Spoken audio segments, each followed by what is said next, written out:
C'est fini. On va montrer le piqueur.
Il existe plusieurs méthodes pour développer des vaccins, mais le but est toujours le même, que le corps puisse reconnaître un virus et apprenne à le combattre.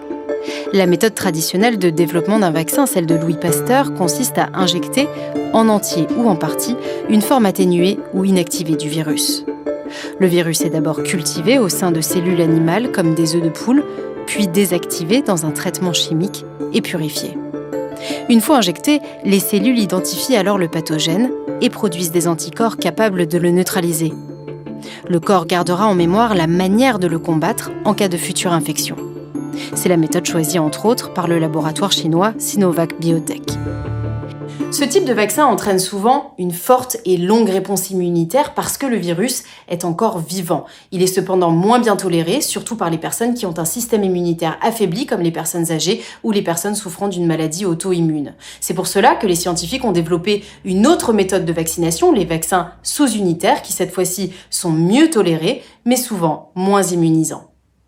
L'idée ici est de reproduire en laboratoire une partie du virus, comme sa protéine virale ou sa spicule, semblable en tout point à celle du virus, puis de l'injecter dans l'organisme.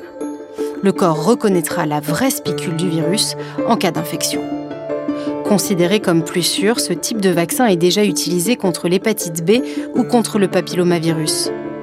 L'inconvénient, la réaction immunitaire engendrée peut être insuffisante et des adjuvants sont nécessaires pour augmenter son efficacité. Novavax aux États-Unis et Sanofi GSK ont opté pour cette stratégie. Et si notre corps pouvait lui-même créer un vaccin sans devoir injecter le virus? C'est l'idée derrière la nouvelle génération de vaccins dits à ADN-ARN qui va utiliser le matériel génétique du virus. C'est le choix fait par Moderna ainsi que Pfizer-BioNTech. Ici, plus question d'injecter le virus en tant que tel, mais l'ARN messager. C'est l'instruction génétique présente dans le virus qui ordonne la création des spicules, ces protéines présentes à la surface du virus qui lui confèrent sa forme de couronne. Après avoir directement injecté cette information génétique à l'intérieur des cellules humaines, celles-ci vont la lire comme une recette et vont elles-mêmes produire ces spicules, heureusement inoffensives pour l'homme. Le système immunitaire va malgré tout les reconnaître comme étant étrangères et produire des anticorps. Le jour où l'organisme est confronté aux vraies spicules, il saura les neutraliser. Ces vaccins dits à ARN messager viennent tout juste d'être approuvés pour la première fois pour une utilisation sur l'homme dans un vaccin contre la Covid-19. Il est plus simple et plus rapide à produire, mais pose de nombreux problèmes logistiques car il faut manipuler le matériel génétique présent dans le vaccin avec beaucoup de précautions, mais aussi le conserver à très basse température. Dans cette même famille de vaccins qui utilisent le génie génétique, les vaccins à vecteurs viraux. Ici, le matériel génétique est transporté à la cellule au moyen d'un autre virus pour déclencher une réponse immunitaire plus forte. C'est la méthode utilisée par de nombreux laboratoires, notamment par AstraZeneca. Un ARN messager et quel est son rapport avec l'ADN? L'ADN est hérité de nos parents biologiques. C'est un peu comme un grand livre de cuisine qui regroupe toutes les recettes pour fabriquer les protéines de notre corps, comme par exemple l'insuline, la kératine ou l'hémoglobine. Ces recettes ce sont les fameux gènes. Le livre est conservé dans une bibliothèque, le noyau de la cellule. Chose importante, on ne peut pas fabriquer de protéines dans une cellule directement à partir du livre, mais seulement à partir d'une photocopie d'une de ses pages. C'est l'ARN messager. Ce duplicata est exporté hors du noyau pour servir d'instruction aux usines de la cellule qui vont fabriquer les protéines. Maintenant qu'on a vu ces notions, revenons-en au coronavirus. Le coronavirus utilise une protéine à sa surface telle une clé pour rentrer à l'intérieur de nos cellules et les infecter. Or, cette protéine du virus est la cible naturelle de notre système immunitaire. Nos anticorps produits pendant une infection sont dirigés contre cette clé, ce qui permet de guérir et d'empêcher une nouvelle infection. Le but du vaccin est donc d'apprendre à notre système immunitaire comment reconnaître cette protéine et la combattre. Beaucoup de vaccins sont basés sur une injection d'une protéine d'un virus directement dans notre corps. Or, le procédé de production de la protéine en laboratoire est long et fastidieux. Donc, plutôt que d'injecter directement cette protéine, les chercheurs ont eu l'idée de la faire fabriquer à notre corps grâce à un ARN messager. L'ARN messager correspondant à cette protéine a été identifié très tôt dans l'épidémie. On peut en recréer assez facilement en laboratoire, ce qui sera intéressant au passage en cas de mutation importante du virus. Une fois injecté, cet ARN messager s'introduit dans les cellules musculaires et leur donne l'instruction pour qu'elles fabriquent la clé du virus.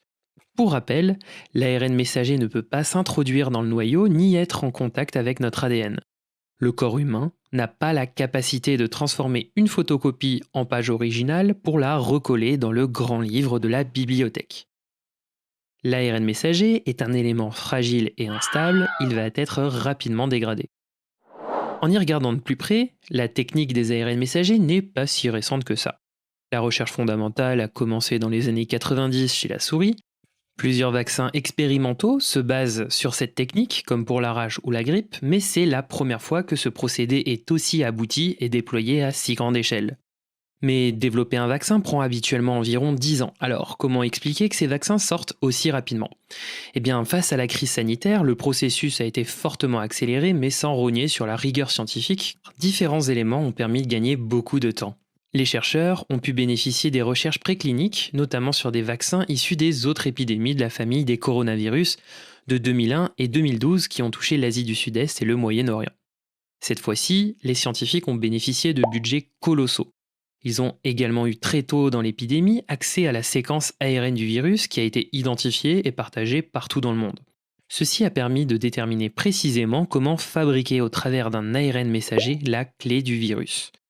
Toutes les étapes habituelles de la recherche ont été respectées, des expérimentations animales aux étapes sur l'homme pour évaluer efficacité et sécurité.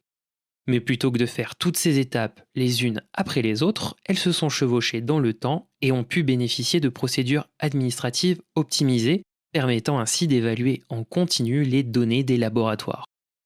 Enfin, trouver des volontaires pour se faire vacciner a aussi été beaucoup plus rapide qu'habituellement, ce qui a permis de lancer les études très tôt.